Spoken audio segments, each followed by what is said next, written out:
உங்கள் லைஃப்பில் ஏதாவது ஒன்று நடக்கும்போது எனக்கு என்னவோ இது சரியாக படலை அப்படின்னு தோணியிருக்கா? அப்படி தோணியிருந்தா அது கட் ஃபீலிங் மட்டும் கிடையாது. உங்கள் மூளையும் உங்கள் நர்வஸ் சிஸ்டமும் பேசிக்லி ஓவர் டைம் பார்க்குது.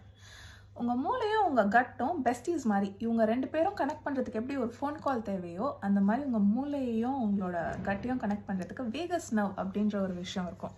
இந்த வேகஸ் நர்வ் மூலமாக தான் அவங்க 24/7 2 பேரும் காசிப் பண்ணிகிட்டே இருப்பாங்க.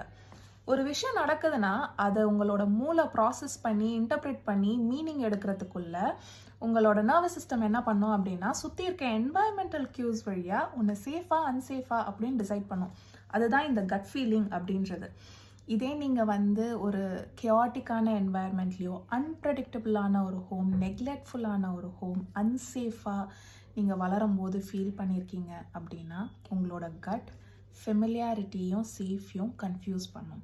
ஸோ ஒரு சில சமயம் ஒருத்தரோடு இருக்கும்போது I feel safe with him R her அப்படின்றது அது வெறுமனே ஒரு சென்ஸ் ஆஃப் ஃபெமிலியாரிட்டியாக இருக்கிறதுக்கு நிறைய வாய்ப்புகள் இருக்குது.